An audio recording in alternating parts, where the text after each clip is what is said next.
Hello friends, nothing is certain except death and taxes. One could add a third, brave Iranians rising up against the Ayatollah regime.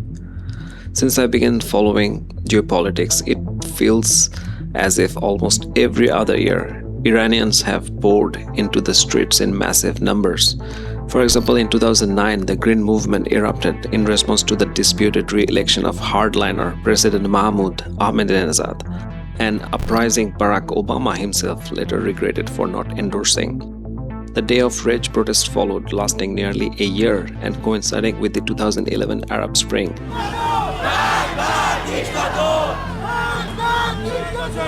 Unrest returned in 2017-18 over rising food prices. Again in 2019, riots paralyzed the country after a sudden spike in gasoline prices. Protesters say prices are too high and the government's corrupt. Then came 2022, when whole Iran was engulfed in civil unrest after 22-year-old Mahsa Amini was arrested and killed in custody by regime's morality police for not covering her hair properly. Hijab is not a choice in the Islamic Republic. Again this year, in 2025, during the 12th-day war with Israel, something unprecedented happened. Scores of Iranians openly cheered for their sworn enemy, Israel.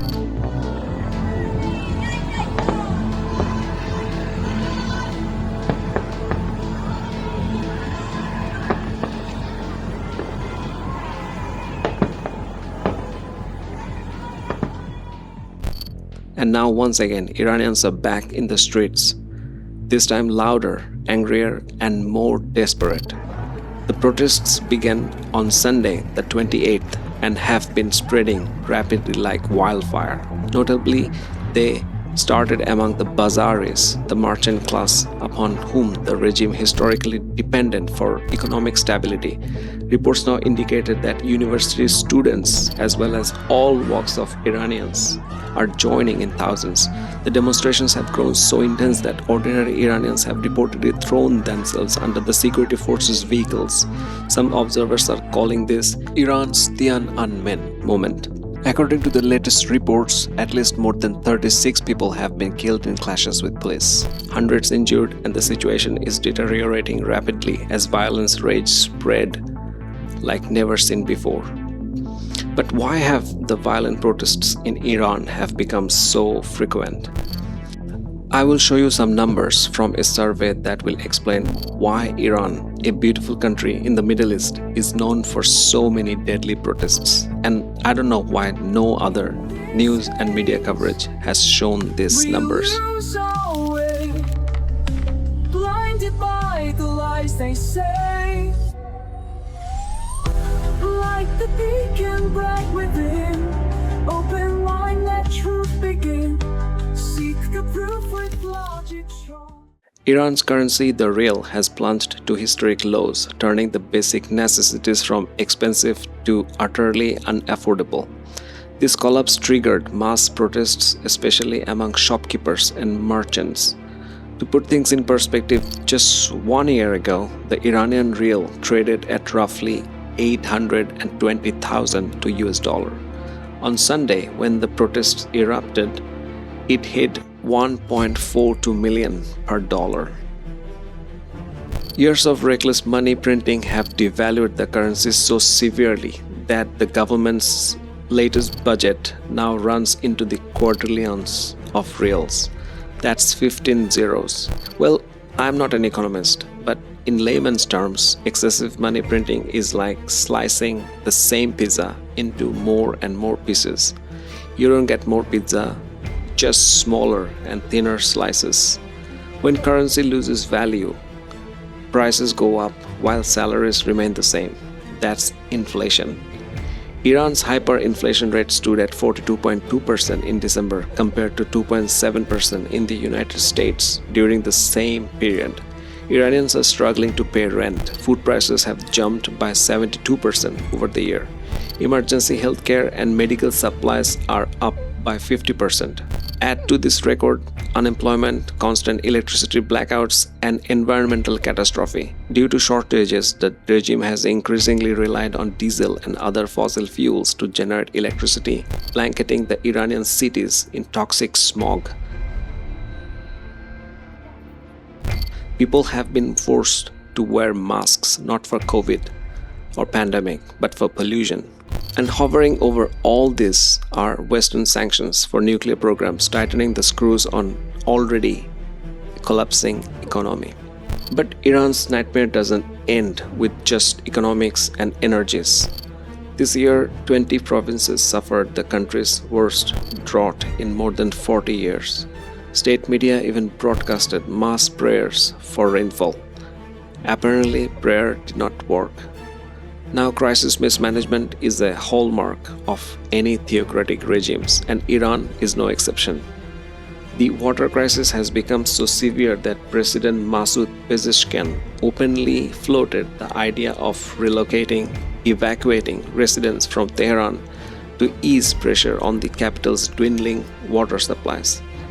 All of this internal turmoil coincides perfectly with the storms raging outside Iran's borders.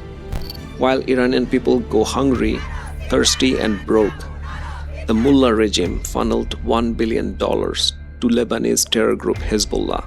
According to US Department of Treasury, this has been constant installments, hundreds of millions of dollars for months funneled through Dubai.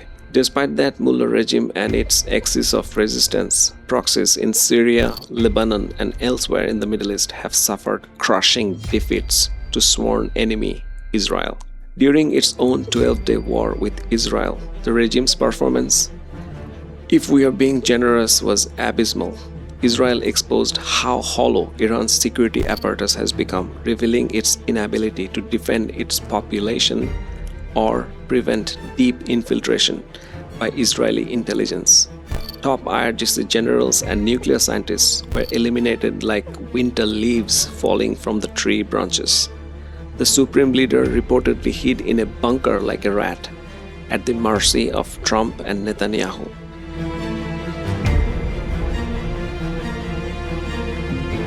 Israel's dominance over IRGC emboldened people to come out in the streets of Tehran and chant death to Khameini.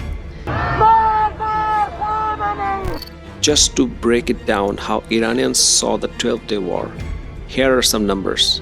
51% of Iranians believe Israel was successful, where only 16% believe Iran was victorious. 42% expressed their anger towards the Islamic Republic itself, while only 30% toward Israel. These are not just unbelievable numbers and percentages. These are people crushed by brutal theocracy. I'm not saying Israel won decisively. I'm just saying this is what Iranians themselves believe. But all of this don't tell the whole story of Iranian people. I'm surprised that no one talked about this survey that I'm going to talk about. While you know that Iran is often described as one of the world's most fanatical theocracies, the Iranian people are not simpleton bigots that they show you on screens.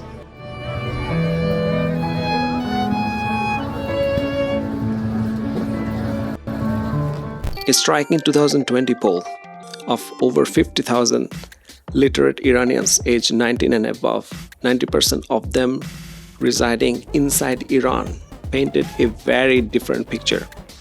According to UNESCO data from 2022, Iran's literacy rate is roughly 89%, giving this survey strong credibility. Only 32% in Iran identify as Shiite Muslims. 8% identify as atheists, 22% have no religious affiliation, 72% oppose compulsory hijab, which is state policy enforced by the Ayatollahs. Again, these are numbers tell that Mullahs are quite literally shoving Islam down the throats of a population that can barely breathe. People are so frustrated that crowds are openly chanting for Iran's exiled monarch, Reza Pahlavi, Javid Shah. Long live the Shah.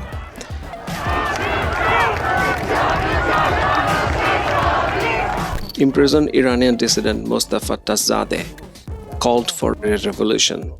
It is time, he said, for the clergy to hand power back to the people and to return their traditional base in seminaries. So how is the theocracy reacting? The supreme leader, as usual, nowhere to be found, apparently waiting out the storm while pouring money into drones, missiles, instead of breads and eggs. Meanwhile, Iran's rubber stamp president Pezeshkian has called for dialogue. The head of Iran's central bank resigned, and Abdul Nasser Hemmati, an ex-finance minister, is set to return. The same guy was previously removed by Iranian parliament in March over frustrations with the real's deteriorating purchasing power. The regime is set to hike gasoline prices too, sparking fears of renewed fuel riots. New taxes are due to come in March, but the government is also pursuing a plan to boost wages by as much as 20%, artificially hiking public's purchasing power at a time of high inflation contributes to even more inflation. But Iranian state media have blamed the country's experiment with market liberalization for the economic downturn, suggesting a return to the socialist policy prescriptions. But none of this seems to matter. As the Iranian revolution grows by millions, the regime has begun a brutal crackdown. The internet has been severed, and horrific footages of widespread shootings and state-sponsored violence is now beginning to surface.